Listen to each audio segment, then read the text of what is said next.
I've always thought about doing a reptile collection video, but I have put off doing one for months because there's been non-stop changes to my collection, but things have finally settled down a bit, so I thought this is a good time to show off my reptiles before more changes happen. Let's start with my pythons. Here's where I keep my green tree python and albino carpet python. Both enclosures are 3 foot tall, 4 foot wide, and 2 foot deep. The green tree python is by far my favorite snake. I've had this male for 5 years now, and I got it when he was only a year and a half. I believe he's an Australian green tree python, so from my understanding, he will cope better with mild temperature and humidity fluctuations than the Indonesian or Papua New Guinea green tree pythons.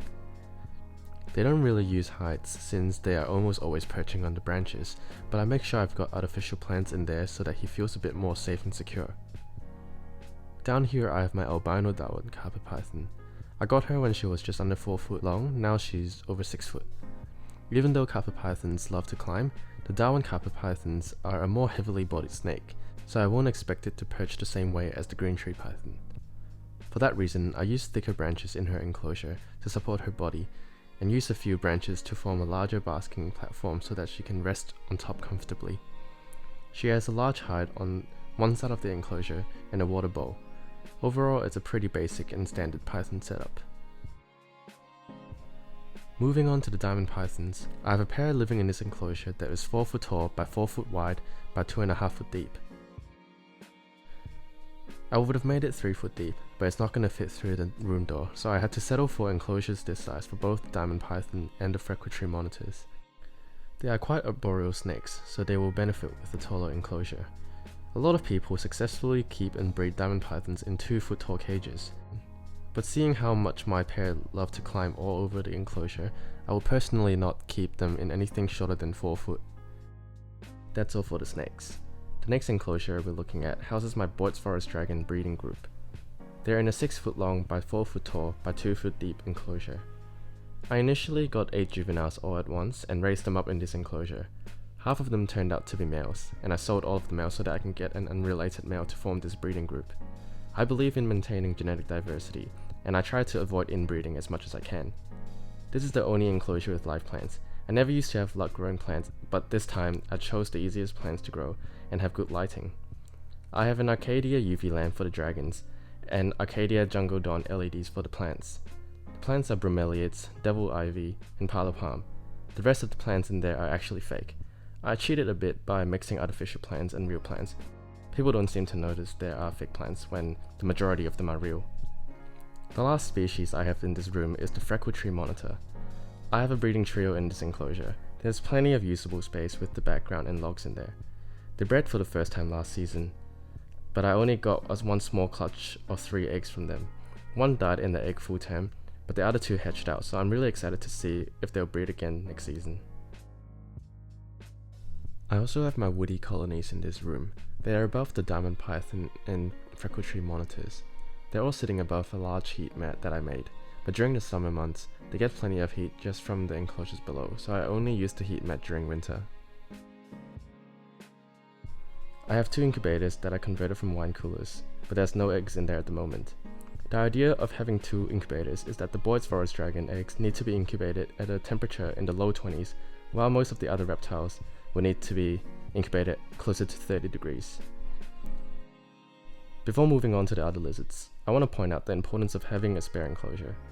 Many reptile keepers don't set aside an enclosure for quarantine or as an emergency setup to separate reptiles. And I understand, every space at home that doesn't have an enclosure is wasted space, and every empty enclosure is a wasted opportunity to fill it up with a new reptile. I've been there. You might have gone years without a spare enclosure and never had a need for one, but things usually go well until they don't. So for the reptile's best interest, keep a spare enclosure at hand, even if it's just a large plastic storage tub with some spare heat lamps and thermostat. Just having the ability to set up a basic enclosure will be a lifesaver when emergencies happen. Now let's look at my rack of terrariums. Here's where I keep all of my smallest reptiles. I'm growing up my baby freckle tree monitor in this enclosure. They're really entertaining to watch, and they're actually quite used to my presence and don't freak out when I open up the doors. Below them are my juvenile pygmy monitors, or Gillen's monitors. I bought 6 babies at once, hoping to form a breeding group once they're mature. I'm thinking of keeping at least a trio, but we'll see how we go. In both of these small monitor enclosures, I have included plenty of hollow logs. They really like squeezing into tight heights and will feel a lot more confident and less stressed if they feel safe in their enclosure. Next up is my Storks monitor. I've had him for around 5 years and I'm trying to find him a female so I can have a go at breeding them, but so far I have no luck finding one. He's got amazing colorings and patterns, but if you look closely, he's missing a few toes and fingers. This is quite common in small monitors, and it is caused by incomplete shedding around the toes. The retained skin eventually cuts off circulation to the digits, and they actually die and fall off.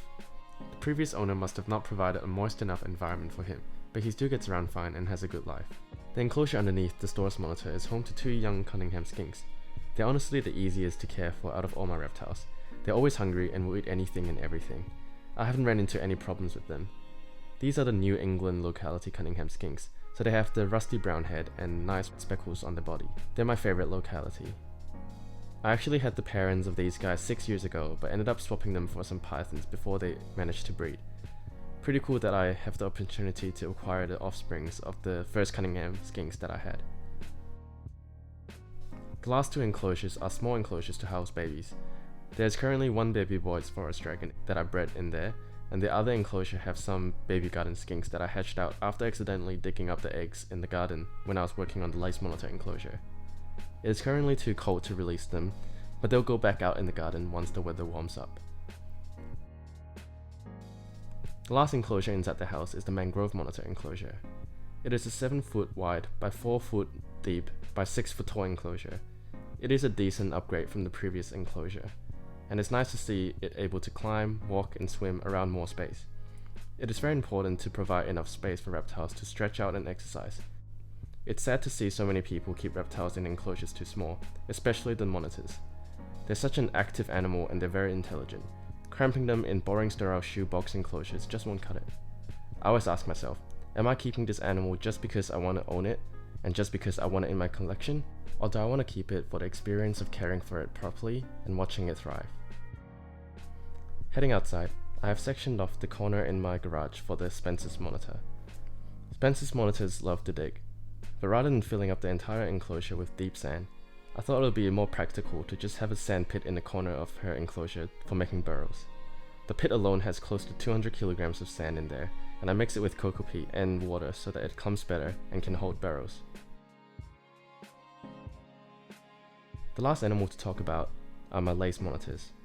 They are in a large enclosure that's around 12 foot long by 7 foot wide by 7 foot high. I found myself some round pine fencing posts that someone was throwing away, and they turned out to be a great size for lace monitors to climb around. It actually wouldn't work this well if I bought these posts new, because I noticed that the lace monitor used the cracks and the grooves on the post to climb, and those only form after being out in the weather for some years. They have artificial heating lamps and a heated hide box that is set to 10 degrees for the coldest winter days. Generally speaking, I don't think lace monitors are good pets because of their size and potential to cause harm to keepers. They need a lot of space and you need to treat them with respect. But that's the part that makes me love keeping them. It takes a lot of time and patience to slowly let your monitor gain trust and get to know you, but it's very rewarding whenever you see the slightest progress. That's all to it. Hope you enjoyed the tour of my reptile collection, and thanks for watching.